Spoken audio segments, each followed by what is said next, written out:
All right, good evening, folks. This is Dr. Bonsai here, and I have another unboxing of this time of one of the new mercenary themed lance packs that's leading up to Catalyst Game Labs upcoming Battletech Mercenaries themed Kickstarter. And this is a Barnes & Noble exclusive, which I am okay with. If you can tell, this is me being okay. I mean, I get the reason why they did it, business reasons why they did it. I'm not mad at them at all. Make your paper boo-boo, but it just sucks. If you're trying to support, your local game store, as opposed to Barnes & Noble, which is probably going to go the way of GameStop and Bed Bath & Beyond here pretty soon. So I don't know. They say they're good for it, so they're producing the lance packs for them. So now quickly about this, retails $29.99. This is a Barnes & Noble exclusive, like I said, unfortunately. So if you've got some sort of discount scheme or a member with them, I think you get some kind of spiff or some kind of money off. So that is what it is. So that's pretty much it. So what do you get in this lance? Let's find out. You get, first of all, that Banshee art. Though. Like, I'm almost wondering if they're trying to like position these as like, oh, this is just you keep the insert and you keep all this stuff so you can display it or whatever. So I don't know. So that's it. We get our paperwork, which is our pilot cards for Classic and our Alpha Strike cards. And then you get the mechs themselves. So, and what I've done is I've also taken the liberty, like I did with the last lance pack, the Hansen's Rough Riders. I've pulled the miniatures that we have existing versions for, and then we'll go back and we'll discuss what those look like. First things first, let's look at the paperwork. So we get Desares Loveless, who is a member of the Dismal Disinherited. Greg Oliphant. Salazar Sakalatos. Sorry, Greek people. I'm struggling with that last name. Yarbrough, Eridani Lighthorse. Mervyn Schmidlap. That's a hell of a name. Ariana Winston. So one of my favorite characters. I read the whole Twilight of the Clan sequence, and she was one of the standout characters for me. I loved Ariana Winston. It broke my heart when they killed her at the end of that novel sequence. Spoiler alerts for, what are these, 20-year-old books? Yeah, sorry, spoiler alert, I guess. So there's that, and then Lebo Thungopracone. Hopefully I'm pronouncing that right. I'm probably not. So, and this is your two Sagittar pilots. So that's your pilot cards that you can just kind of swap in and out for games of Battletech, and then you have these. So these are our Alpha Strike cards, glossy. You can actually dry erase on these, which is fantastic. So the first things first, the big boy, the main get here is the Sagittar. And we've got the AR and the 9D. That short range damage, 5 short range damage, 4 energy loadout. Mama, don't be so mean. All right.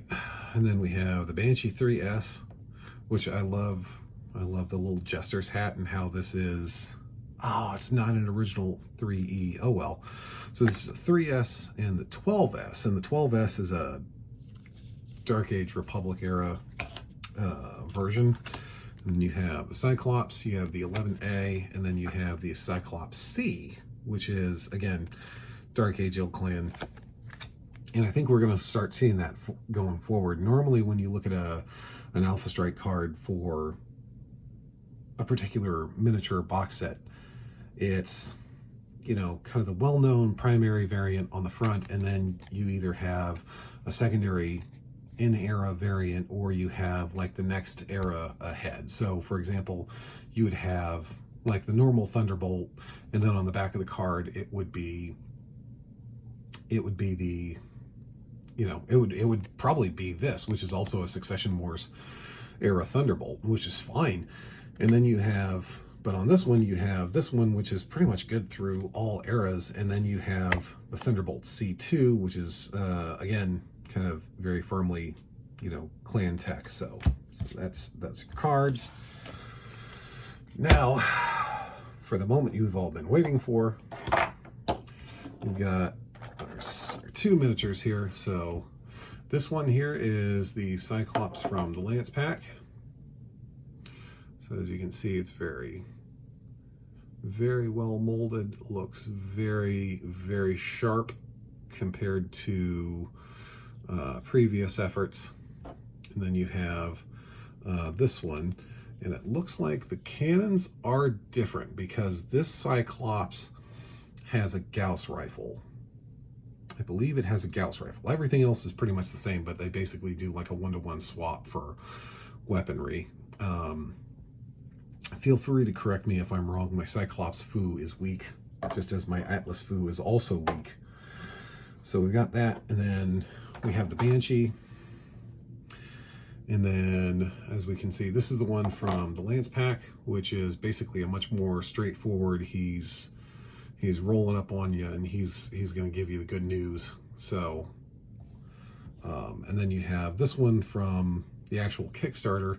As you can see, his torso, that's the, you know, the front of his base, and he's kind of torso twisted. But this one, it's like, where's the front aspect? I guess that would be the front. So they both kind of like are off kilter looking.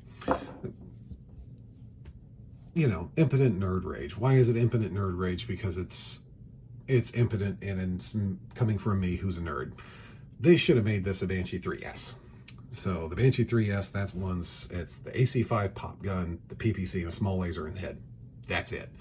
Because you could have given it some obscene Dark Age Ill-Clan variant in the rec guides, and I think they actually did. So the fact that we didn't get that and we just got a repose, yeah, so there's that. So let me organize all my minis here. Here we go. And then you have another big thing. This is one of those mechs that also has the jump plume gimmick. So this is the Thunderbolt 5 SE. Basically, it drops the SRM2 launcher, and it drops the tube size to an LRM10, but pretty much keeps everything the same. So what I'm going to do is I'm going to, all right. So there's that. So basically, it just actually was in there really solid. It's no paint, no glue, no nothing. That's, you know, friction. So that's actually really good. So you can see, which makes it good if you want to build it with the jump plumes. If you want to have it with the jump plumes, then you can just leave the miniature off and like stick like a toothpick with a bit of blue tack on it, and just kind of like use that as a painting handle. So now the other thing I want to see, okay. All right, I don't know if you can see that. Yeah, you can. So you can see how one peg is thicker than the other, so you can kind of match it up. So that's cool. And then you have these little fellas. And what that does is that plugs in. There we go. That plugs in, and that actually gives you a really badass running pose. I kind of like this better than the jump jet plumes. Although the big undetailed, like, this is totally where the jump jet plumes go. That's kind of obvious. And again, you can kind of see the pegs. Those are really obvious, but you can dress that up. You can work around that. So I'm not going to cope and seethe about that too much. So fantastic. Just one more thing about the Thunderbolt, because personally, people are geeking out about the Sagittar. I'm geeking out about this thing because I think, look at this pose. compared to, this is the one from A Game of Armored Combat, which is kind of like your baseline Thunderbolt, versus this thing. The post is just so much more movement and action and whatnot. So that's me, I guess. So there's that. And then finally, womp womp, the big boy, the Sagittar. This is the I have all the weapons and I'm going to use them on you, fella. So you can see the rear aspect weapons. You can see the big huge grills underneath the center torso and underneath each foot, where basically it's gonna rocket through the air. It's got the really cool kind of like dog leg architecture. And to be perfectly honest with you, this thing didn't need much of an upgrade visually, because the original even the original Iron Wind Metals miniature, which I don't have to my shame, was just fantastic. So this one is a very worthy successor. I love how it's kind of weird and alien and asymmetrical. And also this thing on the tabletop will just, if you do this well, he'll put in the work. So I'm really excited that we got these miniatures. So here we are. Here's the miniatures that came in the Lance. Let me actually drop this down.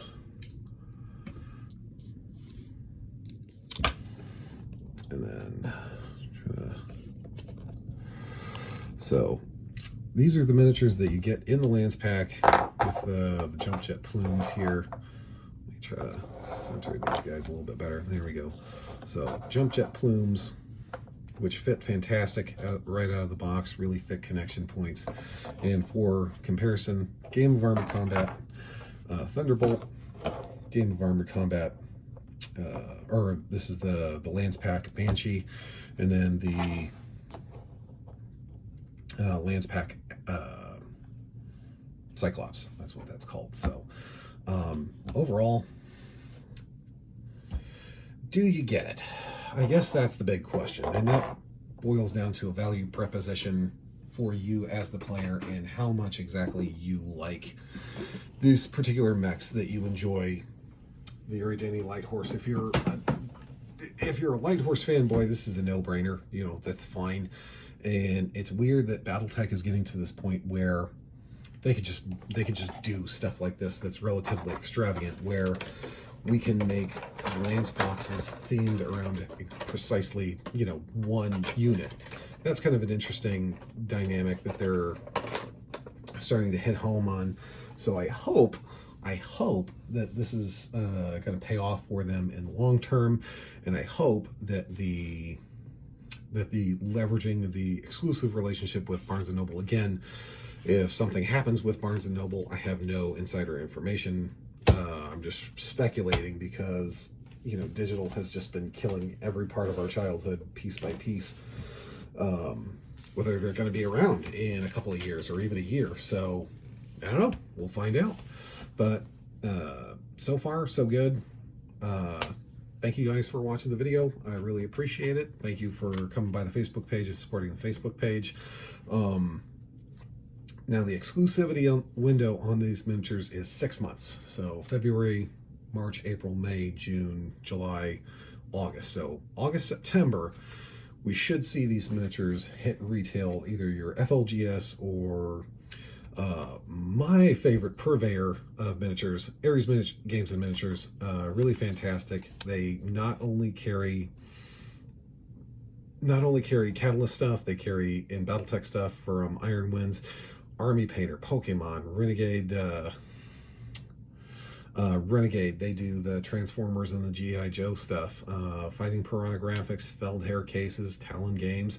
He's if you're interested in like most anything in the mecha space currently, go there, because he's got it all. So I really appreciate it, guys. Let me know what you think below in the comments. Bye.